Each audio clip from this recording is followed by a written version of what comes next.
So one of the things you mentioned was people assuming that customers are exactly like you, and so there's this idea around. I think it's quite prevalent in marketing that the idea is like brand loyalty, customers gotta love us, and everything we're doing is building towards this customer love idea.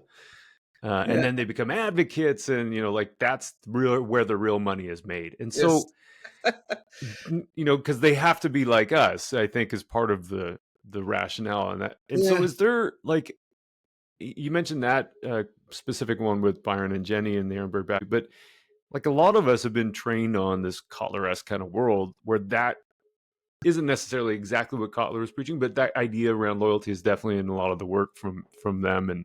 Yeah. And so there's this old world of marketing, and now there's this emerging new world of marketing where that's not the case. So is there a difference in your mind, or like a delineation between, or are there other, I guess, indicators or symptoms that you can identify as being like old world thinking?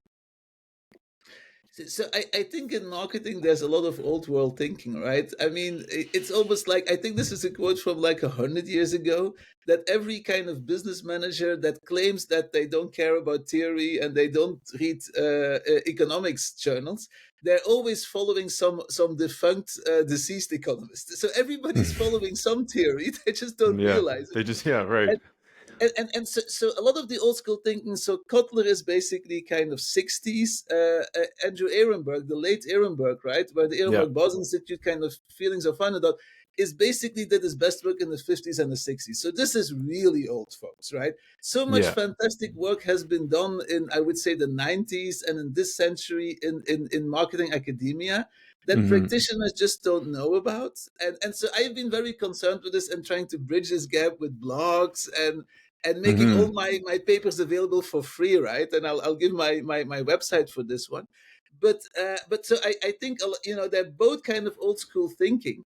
I think what has happened in practice is that people run too much in one direction.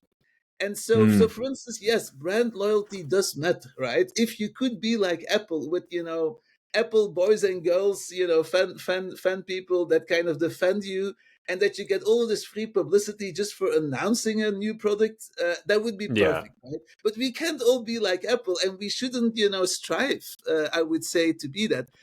What I do think is that segmentation, targeting, and positioning is very important, right? So segmentation helps you to realize that customers are different from each other in meaningful ways that you Yeah. can then use. Targeting helps you decide kind of, which of these segments really fit with your competitive strengths and with your resources right now. And then Hmm. positioning is really kind of what is the reason for people, number one, to take you serious in the category. This is what Kevin Keller calls a point of parity, right? So if you're going for a consultancy, why would you consider Koen Pauwels, right? Is he a serious player? And then your point of difference is, within the consideration set, why would people choose for you?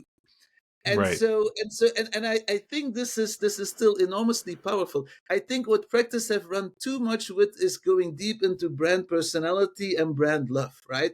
This Hmm. whole idea that brands have to be mysterious and sensual. I mean, in my research, and I showed this is only kind of, a few categories in mature markets.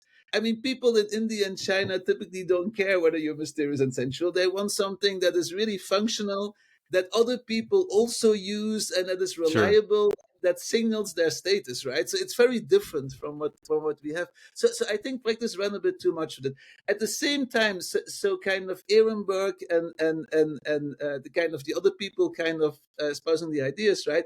They're really what I call behavioralists, right? So the Mm. old ways is that you have to change the attitude first, and then people will buy.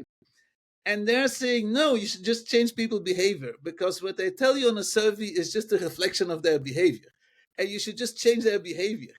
And I think that's a bit extreme too. It applies in some situations, but in like moderate to high involvement products, I do have to change your minds and ideas about, if I make a Koen Powell's bank and I want you to convince to put your money there, I will have to, improve your thoughts and feelings about that particular new venture before I can get you to change your behavior. So I would say kind of these old ideas are very complementary, And they have been kind of, really much more digged out in the last, I would say, 30 years of marketing academic research. And I'm very much kind of always looking forward to making that more accessible to managers.